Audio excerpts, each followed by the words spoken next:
Bienvenue dans cette nouvelle édition de l'Africa Tonight. Voici les titres de l'actualité. Nouvelle tentative de l'opposition sud-africaine pour faire tomber le président Jacob Zuma. Une procédure de destitution a été portée devant la Cour constitutionnelle ce mardi par le Parti des combattants pour la liberté économique.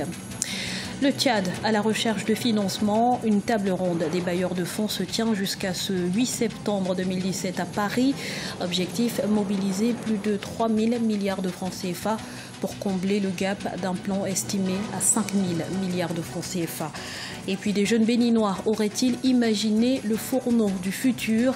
Francis et Franck Zaoundao ont dévoilé en 2011 Antigang, un système de cuisson novateur, et le succès est tel qu'ils sont désormais à la conquête du marché sous-régional. L'opposition sud-africaine ne renonce pas, elle veut le départ du président Jacob Zuma. Moins d'un mois après l'échec du vote de défiance, le Parti des combattants pour la liberté économique a porté le dossier devant la Cour constitutionnelle en vue, cette fois-ci, d'obtenir sa destitution. Les détails avec Patricia Solange-Dubois. Après plusieurs scandales de corruption, une partie de l'opposition sud-africaine a demandé ce mardi 5 septembre à la Cour constitutionnelle de contraindre le Parlement à engager une procédure de destitution contre le président Jacob Zuma. Le chef de l'État avait déjà été soumis à une motion de censure le 8 août 2017 au Parlement de Johannesburg, mais le vote de défiance s'était terminé par un échec. Jacob Zuma a réussi à être l'opposé de Nelson Mandela en Afrique du Sud. C'est quelqu'un qui, aujourd'hui, a réussi à développer un sentiment d'exaspération au niveau de la population. Il est soutenu par l'ANC parce que l'ANC ne veut pas perdre le pouvoir, ne veut pas perdre la face, mais il est soutenu vraiment du bout des doigts par les leaders de l'ANC qui aimeraient bien se débarrasser de lui. C'est quelqu'un de sulfureux, il faut quand même l'avouer. Il a toujours été quelqu'un de sulfureux par le passé, avec une moralité quand même très douteuse. Il a réussi à être président de la République parce qu'il a poussé Thabo Mbeki dehors. Ça aussi, il faut le reconnaître.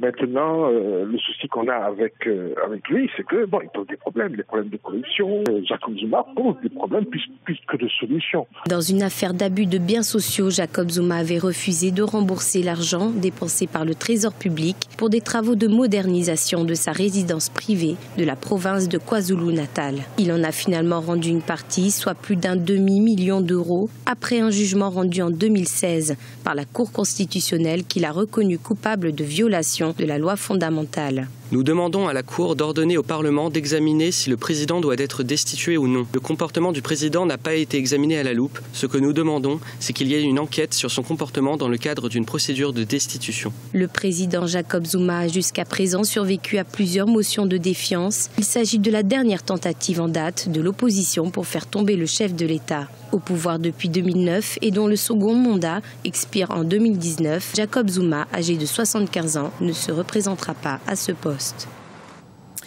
C'est une véritable opération de séduction que le Tchad mène actuellement à Paris. Une table ronde réunie depuis ce mercredi, bailleurs de fonds internationaux et investisseurs privés en vue de mobiliser des fonds pour financer son plan national de développement en 2017-2021. Un plan adopté en juillet 2017 et qui prévoit plus de 300 projets. On écoute à ce propos Christian-Georges Digimbaye, ministre tchadien des Finances, qui insiste sur la nécessité de planifier ce type de plan sur le moyen et long terme. Nous avons ce qu'on appelle la nécessité d'une planification à moyen terme. Il y a un cadre de dépenses, cette fois-ci à moyen terme. On avait l'habitude jusqu'à une période récente de travailler sur des budgets tous les ans, on se réunit, on essaye de se fixer des chiffres, on essaye d'exécuter un budget. Ce n'est pas forcément la bonne méthode. Il faut des budgets qui soient programmés sur le moyen terme. Et nous faisons à ce moment-là une sorte de lien avec le PND, puisque vous savez que le PND couvrira la période 2017-2021 et il est important que les budgets soient programmés, soient exécutés sur des périodes plus longues. C'est ce que nous allons tenter de faire en termes de réforme. Ils ont à nouveau répondu présents. Des foules massives ont envahi les rues de Lomé et d'autres villes du Togo ce jeudi pour une deuxième journée de mobilisation à l'appel de l'opposition. Le mot d'ordre est le même, le changement. Reportage d'Emefa Kofi, notre correspondante au Togo. Autorisée par le ministère de l'administration territoriale, la marche de l'opposition a rassemblé des milliers de militants à Lomé, la capitale togolaise. 3 points de départ ont marqué cette marche avec pour lieu de rencontre la colombe de la paix sur le boulevard Nyasingbe et Adema. Nous prions Dieu, le Tout-Puissant, celui qui change, pour qu'on puisse gagner la démocratie. Si quelqu'un vient, il fait 5 ans, si c'est bon, on le revote. S'il fait 10 ans, il peut partager des milliards, il doit partir. C'est ce que nous cherchons. Nous avons nos pères qui sont en prison actuellement. Il va falloir que ces personnes soient libérées et donc nous sommes sortis. Notre détermination est sans égale. N'importe citoyen togolais peut être président. Donc il faut vraiment qu'on change, il y a le changement. Si un président vient, c'est 2 mandats, qu'il parte, un autre vient. C'est ça qu'on a besoin. À cause de ça, je suis là, je viens des États-Unis.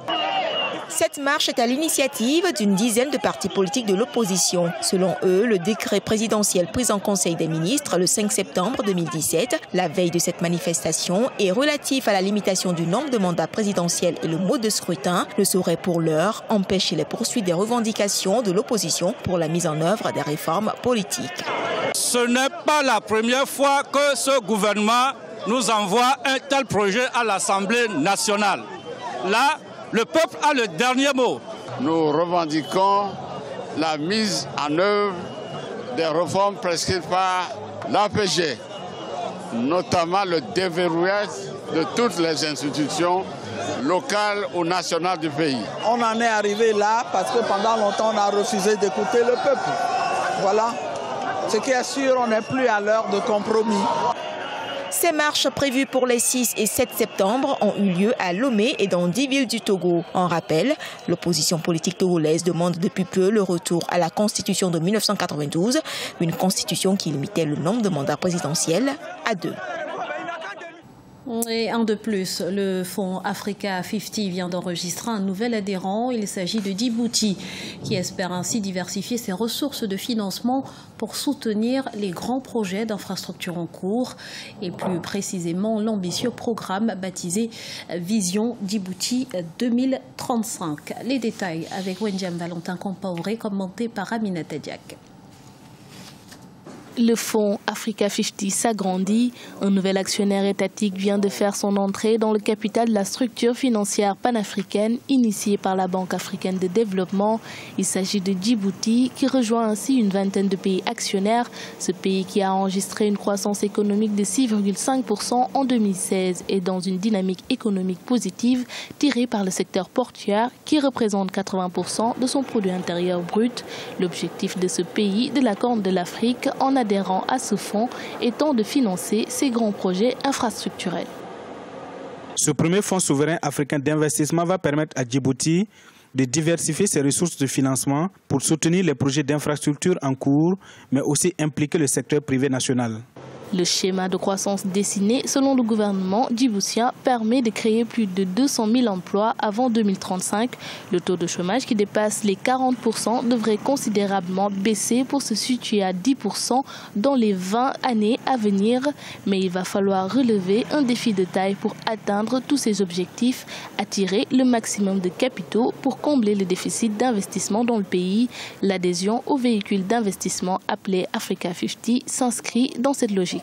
Pour Djibouti, à travers sa vision 2035, donc le développement de Djibouti va consister à diversifier ses secteurs économiques de manière à ne pas dépendre d'un seul secteur comme le transport, mais d'élargir son éventail d'activités économiques et en élargissant son éventail d'activités en termes de développement économique, elle augmente ses chances de création d'emplois, surtout dans le secteur primaire et dans le secteur secondaire. Donc, non seulement les infrastructures sont une priorité pour le gouvernement djiboutien, mais il compte également permettre le développement du secteur privé. Outre la Banque africaine de développement qui a été à l'origine du lancement du fonds, les institutions financières telles que la Banque centrale des États de l'Afrique de l'Ouest et la Banque Al-Maghrib, la Banque centrale du Maroc sont également des actionnaires d'Africa 50.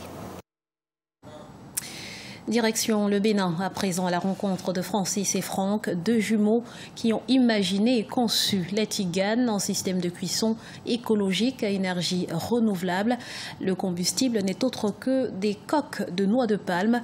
C'est aussi ça l'Afrique en marche, des projets autant novateurs que prometteurs. Voyez ce reportage de Lefty Ounou, commenté par Marcel Farbamaroun.